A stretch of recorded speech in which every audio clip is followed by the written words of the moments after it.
جس شخص کی خاموشی فائدہ نہیں دیتی اس کی تقریر بھی فائدہ نہیں دیتی. تقریر کتنی ہی منظم، مرتب، سلجھی ہوئی اور دلائل کے ساتھ مرصع کیوں نہ ہو، لیکن اگر وہ دل سے وہ لفظ نہیں نکل رہے تو وہ کانوں کو تو لذت دیں گے، دل پہ دستک نہیں دیں گے. اور اگر بات اندر سے نکل رہی ہے تو اشہد بلال عند اللہ اشہد، میرے حضور علیہ السلام نے فرمایا بلال کا اشہد بھی اللہ کے ہاں اشہد ہی مانا جاتا ہے. تو یہ دیکھا جاتا ہے کہ اندر کی جو پاکیزگی ہے جب وہ چہرے پہ عیاں ہوتی ہے تو پھر اس کا جمال اپنا ہوتا ہے. تو ہمیں اپنے کردار کو بھی خوبصورت بنانا ہوگا، اپنی گفتار کو بھی خوبصورت بنانا ہوگا، اپنے دل کو بھی پاکیزہ کرنا ہوگا اور اپنے ظاہری بشرے کو بھی پاکیزہ کرنا ہوگا. پھر دیکھنا کہ تمہارے عمل سے، رویے سے کس قدر لوگ قریب آتے ہیں.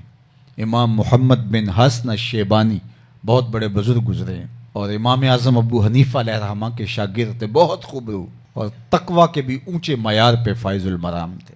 بصرے میں تشریف لائے تو عیسائی آپ سے مناظرے کے لیے تیار بیٹھے تھے اور کہہ رہے تھے مسلمانوں کا امام آئے توڑ کے رکھ دیں گے، سوالات کا جواب نہیں دے پائے گا، ہم بخی ادھیڑ کے رکھ دیں گے. امام محمد جب تشریف لائے تو نورانی امامہ، خوبصورت چہرہ، سیاہ داڑھی کا حالہ، جسم کے اوپر نورانی جبہ. جو ہی تشریف لائے تو وہ جو مناظر آیا تھا مناظرہ کرنے کے لیے، جب اس نے امام محمد کے چمکتے ہوئے چہرے کو دیکھا تو اس کے لبوں پہ کلمہ جاری ہو گیا. تو سب نے کہا کہ تم تو مناظرہ کرنے آئے تھے تو یہ کیا ہوا؟ اس نے کہا جب میں نے امام محمد کا چمکتا ہوا روشن چہرہ دیکھا تو برجستہ میرے دل میں خیال آیا مسلمانوں کا چھوٹا محمد اتنا سونا ہے، بڑا محمد کیسا ہوگا.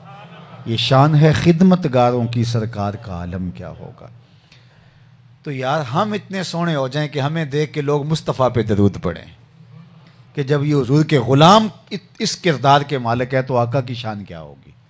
لیکن اگر ہمارا کردار لوگوں کو اسلام کے راستے سے ہٹا دے کہ یہ مسلمان ہوا کرتے ہیں تو ہم رہے ایسی مسلمانی سے، تو پھر ہم دیکھیں کہ ہم کہاں کھڑے ہیں. اس لیے آج مسئلہ یہ ہے کہ مسلمانوں کو پہلے مسلمان بننے کی ضرورت ہے. کسی نے کہا تھا کہ مسلمانی در کتابوں مسلمانہ در گور، کہ مسلمانی کتابوں میں رہ گئی ہے اور مسلمان قبروں میں چلے گئے ہیں، اور ہم جو ہیں یہ مجسمے بیٹھے ہوئے ہیں. تو اگر ہم صحیح معنوں میں مسلمان ہو جائیں، کردار کے مسلمان ہو جائیں، پھر ہمارا کردار لوگوں پہ اثر انداز ہوگا.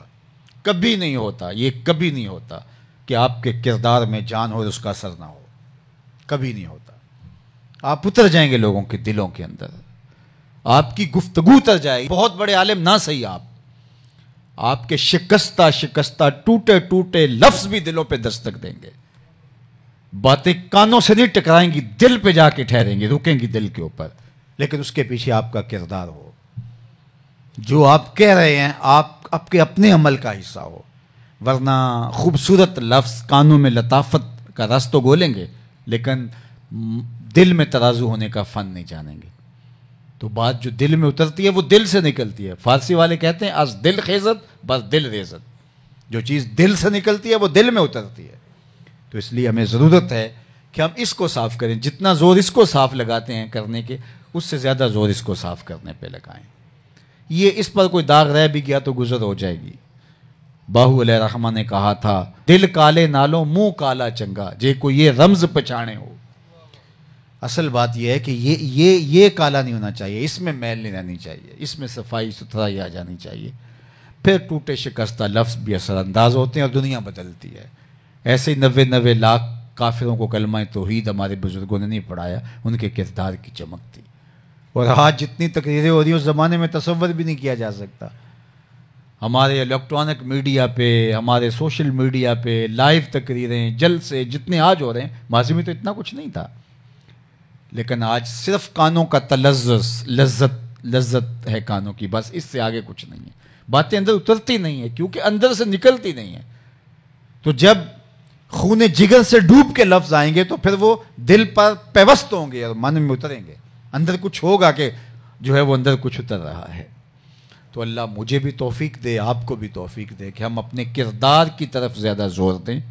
کردار ستھرا ہو گیا تو خیر ہے، پھر ہماری وجہ سے کوئی بندہ سیدھی راہ پہ آ گیا ٹھیک ہے، نہیں بھی آ گیا تو کوئی بات نہیں، ہم اللہ کے حضور اپنے کردار کی سچائی اور خوبصورتی لے کے پیش ہو جائیں گے۔